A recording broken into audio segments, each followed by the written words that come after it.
Georgia is our youngest.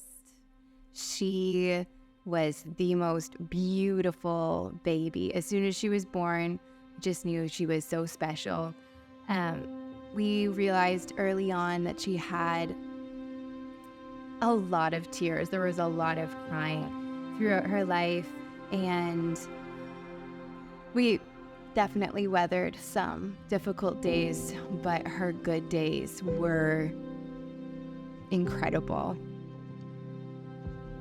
She never could talk, but she spoke volumes in her little life.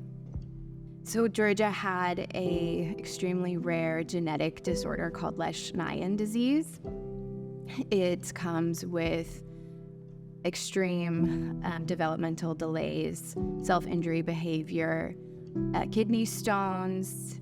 And couldn't walk, couldn't talk. Was eventually tube fed because of feeding issues. She had very low tone in her mouth, and she had extreme pain. Probably about 85% of her days. Georgia was almost 4 years old when she passed. It was the most difficult, most exhausting trial that anyone could go through. And we hoped, chased for anything that could bring her some joy or comfort. We would buy any toy that Georgie would want, right? We had an incredible team of doctors that were helping. Thankfully, they came with a phone number that we could call 24/7, and we called that number all the time. And sometimes the doctor would answer and I would just like break down and bawl because we were just in such a bad spot with George and we didn't know what to do. We saw Georgie cry more than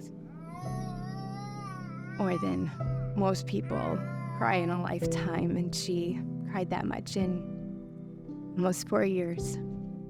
It's something that nobody wants to do, but when you're in it, you have to do it. There were no other options.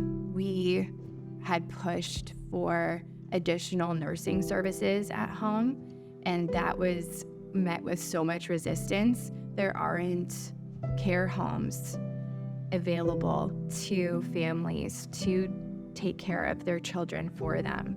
So it was us or surrendering our child to the system. And that wasn't an option for us. A hospice home would have given us time to breathe. I believe it is 3 weeks a year that the hospice would be able to care for Georgia. And that would have been a set amount of time that we knew that we could have more focused time with Camilla and time for us to breathe and go away and recharge the batteries. And that where George is safe too. Where George is safe. I think that's the most important thing with all of this as well. You could have people caretake, but there has to be a level of trust there. And there has to be a level of expertise for George. We couldn't trust just our parents. They weren't comfortable with the amount of meds that needed to be drawn up, or this is pain and this is dystonia. Like differentiating the two of them was difficult even for us. So there wasn't anyone else that could take that weight off of us, and a hospice would have done that. The guilt of needing help to take care of your child is real. However, what you can bring to your family when you are in a place of being refreshed and rejuvenated is powerful.